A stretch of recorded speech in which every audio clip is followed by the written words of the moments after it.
En términos amplios, me parece que lo que he estado pensando en los últimos años tiene que ver con qué puede hacer el arte con la experiencia del tiempo. Vos decías problemas de atención, no solo, sino también cómo volver a perder el tiempo con el arte, ¿no?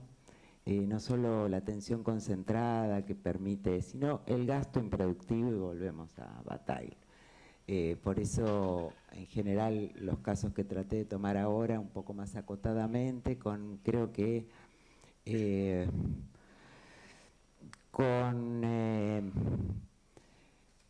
con usos de lo digital bastante peculiares, pero que me parece que los reúne, es algo vinculado al absurdo, que finalmente tiene que ver con la resistencia al eficientismo y la productividad de la web, ¿no? Pero en términos generales lo que me interesó pensar, pero no lo puedo responder ahora porque escribí un libro entero para tratar de argumentarlo, es que lo que puede hacer el arte es sacarnos de ese presentismo al cual nos obliga la experiencia digital y la web.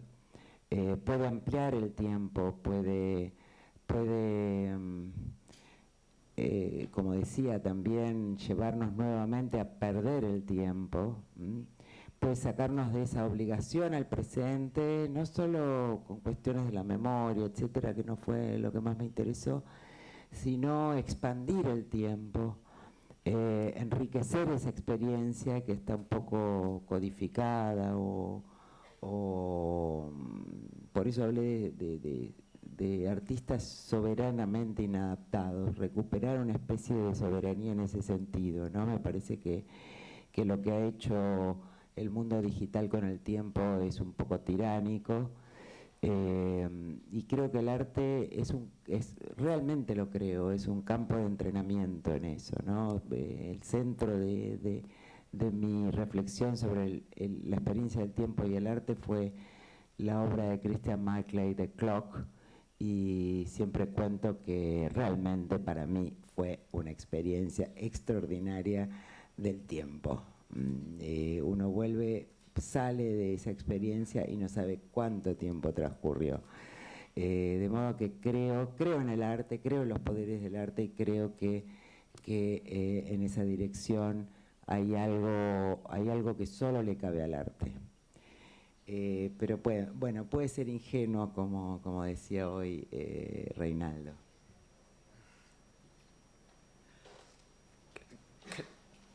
Can I answer the same question? I mean, I agree, and I'm really interested in, obviously this idea of the buffer, but the buffer for me is not new. I mean, it's a new user interface for a quite old situation, which is a temporality of delay. Think of Shakespeare's Hamlet. It's about buffering. It's about the delaying of the action to be done. The whole play is the interval of him not doing the one thing he's meant to do, kill the king.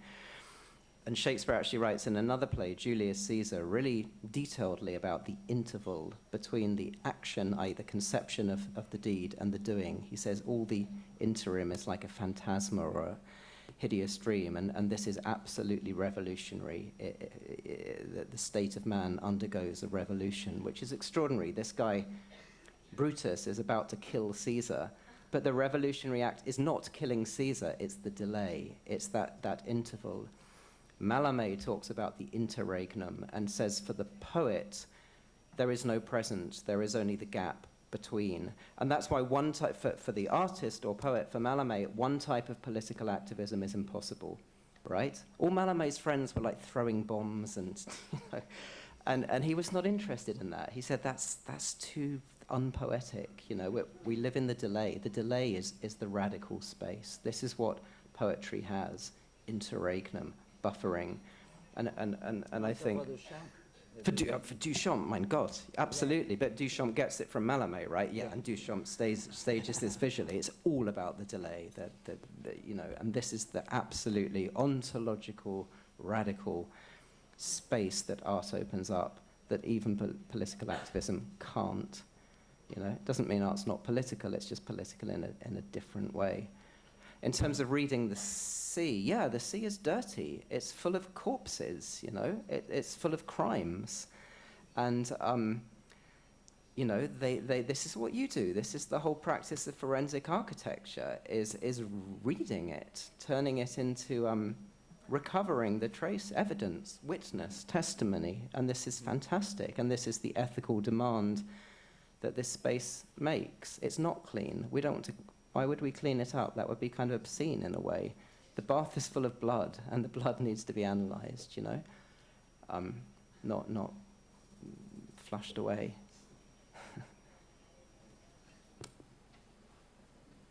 ¿Alguna pregunta más? I have a question for Tom.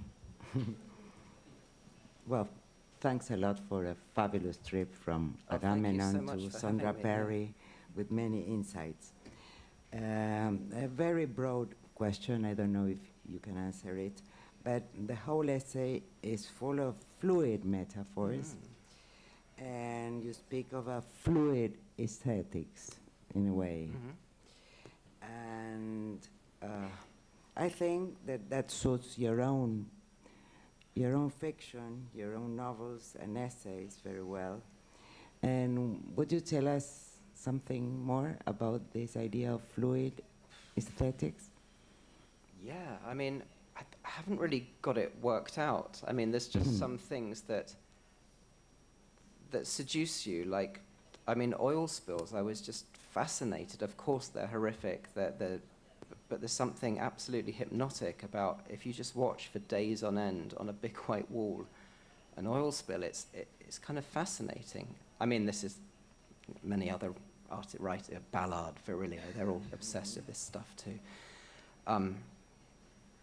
And then you start thinking, well, what can it mean? What processes are we seeing playing out? Is it about temporality, destiny, and, you know, is it about materiality? But I haven't got the answer. I mean, there are just some things you keep coming back to, and then you kind of start, it's like putty, you start squeezing it around and seeing what shapes you can make. But if I figured it out in advance, I wouldn't write. So I can't answer. Any other question? Otra pregunta. Ya estamos todos bastante cansados, pero falta todavía una sesión, ¿no? So just to actually, that seems like a cop-out. There's one really worked through theory of flow and reflow comes from Joyce, right? Who gets it from Vico, the idea of history as corso and ricorso. Like flow and reflow. And ricorso is not the same as repetition. It's more like reenactment, or it has a legalistic sense of a retrial, an appeal, a ricorso, or recourse, and an almost sacred sense of a final recourse to heaven or something. So I really like this as a model for time, you know, the buffer, again, something that moves in a circle over the same ground, but each time aware of the last time.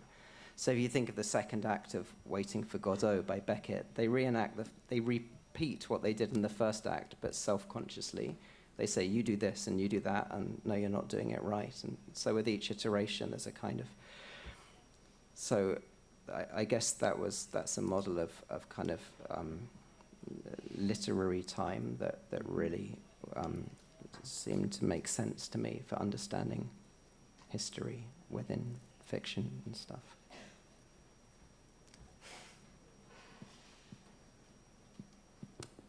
Bueno, podemos ir a tomar un café. Hacemos la última pausa. Volvemos a las 19 horas con la conferencia de Bifo Berardi y Cristian Ferrer. Muchas gracias.